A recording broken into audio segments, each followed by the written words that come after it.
ស្ដីបងប្អូនទាំងអស់គ្នាថ្ងៃនេះខ្ញុំនឹងចែករំលែកអំពីរបៀបឆុងតែផ្លែឈើ4រសជាតិដែលជាភេសជ្ជៈកំពុងតែពេញនិយមនាពេលឥឡូវនេះដូច្នេះដែរគ្រឿងផ្សំរបស់យើងមានតែ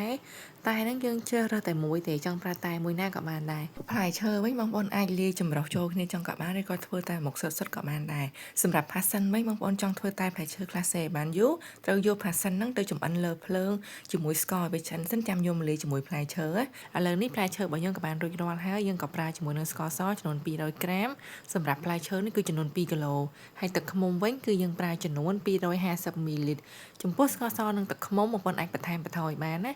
តាមបន្តិចយើងក៏ចាក់ផ្លែឈើរបស់យើងចូលទៅក្នុងចានដែករួចហើយយើងក៏ស្រោចទឹកផាសិនដែលយើងបានឆ្កឹះមុនហ្នឹងចូលមកបន្តមកទៀតយើងក៏ចាក់ស្ករសរបស់យើងចូលកុំភ្លេចលួចបន្ថែមអំបិលតិចផងបងប្អូនរួចហើយចាក់ទឹកឃ្មុំចូលបន្តមកទៀតយើងក៏កូរផ្លែឈើរបស់យើងឲ្យចូលជាតិល្អកន្លែងនេះដែរគឺនាងខ្ញុំប្រើបន្ថែមជាមួយនឹងទឹកតបែកម៉ាអិនបន្តិចទៀតណាបងប្អូនដោយសារតែផ្លែឈើអស់ហ្នឹងវាមានក្លិនដិតទាំងអស់លើកលែងតែតបែកមួយវាមានក្លិនអញ្ចឹងហើយថែមស្រូលតបែកតិចទៀតមកបន្តមកទៀតទុកវាចេញជាតិអស់ហើយលើនេះយើងក៏មកចាប់ផ្ដើមឆុងតែរបស់យើងហើយនាងខ្ញុំប្រើតែម្លិះតែសិនបងប្អូនចូលចិត្តក្លិនតែម្លិះទេអាចប្រើតែអូឡុងឬតែខ្មៅជំនួសបានឥឡូវនេះយើងក៏មកចាប់ផ្ដើមថ្លឹងតែម្លិះរបស់យើងចំនួន20ក្រាមសម្រាប់ទឹក1លីត្រណាបងប្អូនចឹងបងប្អូនចង់ធ្វើច្រើនលីត្រគុណតាមហ្នឹងទៅតាមបន្តិចយើងក៏ចាក់ទឹកក្តៅចំនួន1លីត្រចូលរួចហើយយើងអប់តែទុករយៈពេល10នាទីដោយប្រើនាឡិកាកំណត់នាទីចឹងគឺថាងាយស្រួលបងប្អូននៅពេលដល់ម៉ោងគឺនាឡិកានឹងរោហើយអញ្ចឹងបើសិនបងប្អូនចង់បាននាឡិកាខាងយើងមានលក់ឥឡូវនេះយើងក៏ស្រង់តែរបស់យើងចេញទៅយើងក៏ទទួលបានទឹកតែម្លិះយកមកឆុងបានហើយឥឡូវនេះផ្លែឈើរបស់យើងក៏បានចូលជាតិល្អយើងអាចឆុងបានដោយកាយទី1យើងប្រើជាមួយនឹងទឹកតែម្លិះចំនួន150មីលីលីត្ររួចហើយយើងក៏ប្រើជាមួយនឹងទឹកផ្លែឈើដែលចេញពីផ្លែឈើនឹងចំនួន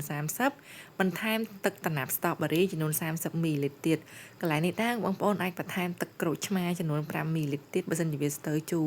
តែដោយសារនាងខ្ញុំភ្លក់ទៅគឺវាជូរល្មមហើយអញ្ចឹងមិនបាច់ចាំថែមទេ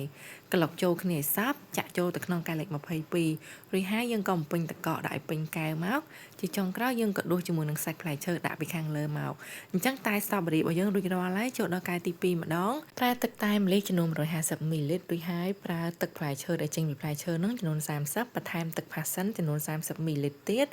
កូរចូលគ្នាហើយយើងក៏ដួសទឹកកកឲ្យកន្លុកបញ្ជាក់ដែរថាបងប្អូនធ្វើតែផ្លែឈើ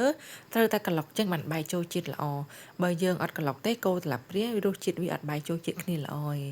តាមបន្តិចយើងក៏ដួសសាច់ផ្លែឈើដាក់ពីខាងលើនឹងមកចូលដល់កែទី3ម្ដងគឺរបៀបធ្វើដូចគ្នាអញ្ចឹងបងប្អូនប៉ុន្តែកែទី3នេះគឺយើងប្រើរសជាតិតបែកអញ្ចឹងយើងក៏ដាក់ទឹកតបែកចូលទៅបងប្អូនចង់ធ្វើរសជាតិអីដាក់រសជាតិនឹងចូលទៅគឺរបៀបធ្វើដូចគ្នាអញ្ចឹងយើងកន្លុកដូចគ្នាអញ្ចឹងហើយចាក់វាចូលទៅក្នុងកែវមកនេះហើយយើងក៏បន្ថែមជាមួយនឹងសាច់ផ្លែឈើរបស់យើងដាក់ពីខាងលើនឹងទៀតមកជាការស្រេចឥឡូវនេះចូលដល់កែវទី4ដែលជាកែវចុងក្រោយគឺយើងធ្វើរសជាតិផ្លែប៉េះបងប្អូនដោយសារតែក្នុងផ្លែឈើរបស់យើងក៏មានសាច់ប៉េះក្នុងនឹងដែររួចហើយយើងក៏ចាក់ទឹកប៉េះចាក់ទឹកតែម្លិះចូលចឹងមកគឺធ្វើដូចគ្នាទាំងអស់តាមបន្តិចយើងក៏ចាក់ចូលទៅក្នុងកែវលេខ22ហើយយើងក៏ដួសជាមួយនឹងសាច់ផ្លែឈើដាក់ពីខាងលើមកជាការស្រេចឥឡូវនេះតែផ្លែឈើ4រសជាតិរបស់យើងក៏បានរួចរាល់ហើយបងប្អូនចំពោះរសជាតិវិញគឺថាឆ្ងាញ់មួយបែបម្នាក់ជូរអែមឆ្ងាញ់មានផ្លែឈើស្រស់ៗក្នុងនឹងទៀតបងប្អូនអញ្ចឹងបើសិនបងប្អូនមានចំណាប់អារម្មណ៍ចង់បានប្រភេទតែគ្រឿងផ្សំកាហ្វេឬក៏សម្ភារៈផ្សេងៗទៀតអាចឆាតចូល Pack បានណាអរគុណច្រើនបងប្អូនទាំងអស់គ្នា